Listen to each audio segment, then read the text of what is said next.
وَمِنْهُ immune, یہ امیین کا گروہ ہے۔ امیین سے مراد ان پڑھ لوگ ہیں۔ لا یعلمون الکتاب، یہ کتاب کو جانتے ہی نہیں ہیں، کیا لکھا ہے اس کے اندر، کیا ہے اس کا مطلب، کچھ نہیں جانتے۔ الا امانیہ،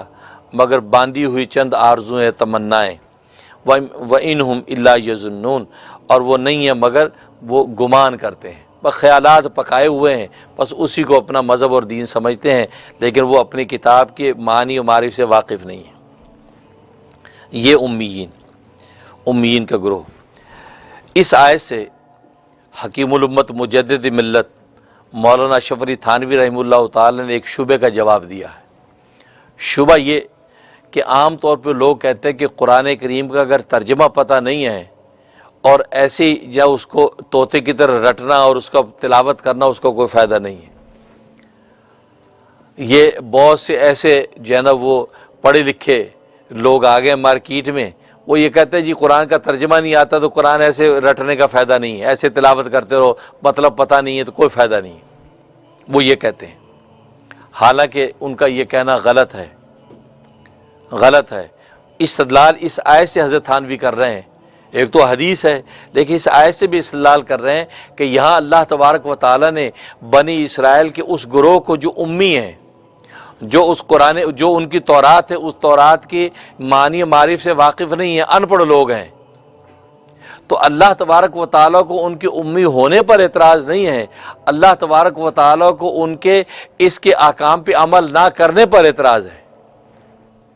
کیونکہ بنی اسرائیل کو یہ کہا گیا تھا کہ یہ احکام ہے تورات کے، ان احکامات پہ تم عمل کرو، یہ سچے جو احکام ہے نبیوں کے دیے ان پہ تم عمل کرو۔ وہ اس پہ عمل نہیں کرتے تھے، بلکہ اپنی نفسانی خواہشات، اپنے جو خیالات اٹکل پچو بنا رکھے ہیں ان من گھڑت داستانوں پہ عمل کر رہے تھے، لیکن اس کتاب کے اصل حکم پہ عمل نہیں کرتے تھے۔ اس عمل کی آپ نے مذمت فرمائی اللہ نے، لیکن ان کا اس کے معنی اور معرف سے واقف نہ ہونے پر کوئی مذمت نہیں فرمائی، بلکہ مانا کہ وَمِنْهُمْ امیون، بعض ان میں سے وہ امی اور ان پڑھ ہیں، لا یعلمون الکتاب، کتاب کو جانتے نہیں ہیں، مطلب اس کتاب کا کوئی ترجمہ معنی کچھ پتہ نہیں ان کو۔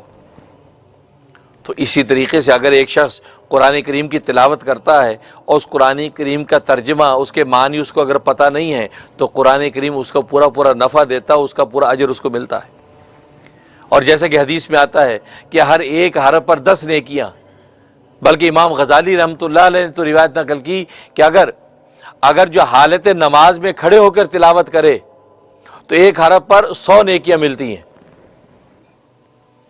اور خارج نماز میں، خارج صلاۃ میں اگر کھڑے ہو کے جو ہے تلاوت کرے تو ایک حرف پر جو ہے 50 نیکیاں ملتی ہیں،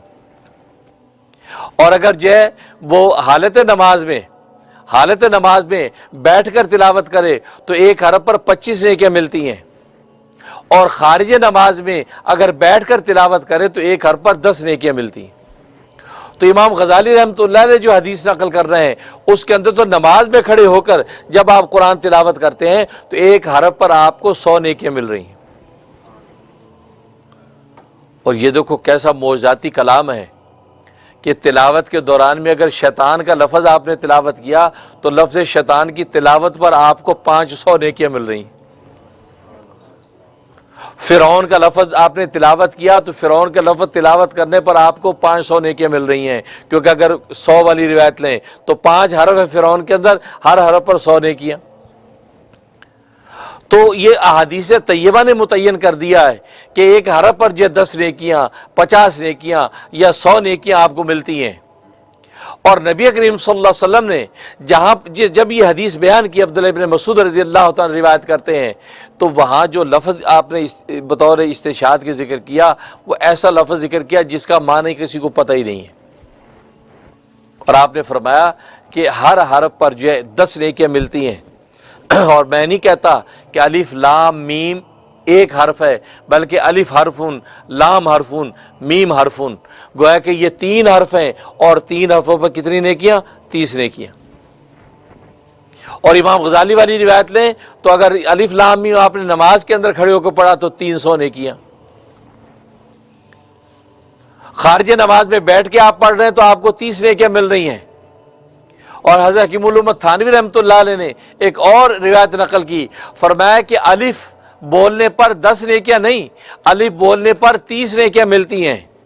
کیونکہ نبی نے کہا ہر حرف پر 10 نیکیاں ملتی ہیں۔ جب آپ الف بولتے ہیں تو الف بولنے پر آپ 3 حرف بولتے، الف لام اور فا، الف 3 حرف تہجی آپ نے بولنے ہیں، ایک حرف پر 10 نیکیاں، دوسرے پر 10 نیکیاں، تیسرے پر 10 نیکیاں، صرف ایک الف کی تلاوت پر 30 نیکیاں مل رہی۔ اور جب آپ کہتے ہیں لام، تو لام جب بولا تو آپ نے 3 حرف کی تلاوت کی، لام، الف اور میم، تو لام پر 30 نیکیاں۔ جب آپ نے بولا میم، تو میم آپ نے 3 لفظ بولے، میم، یا اور میم، تو ہر حرف پر 10 نیکیاں 30۔ تو گویا فرماتے حضرت تھانوی کہ الف لام میم کی تلاوت پر 90 نیکیاں مل رہی ہیں۔ اللہ اکبر، اللہ اکبر۔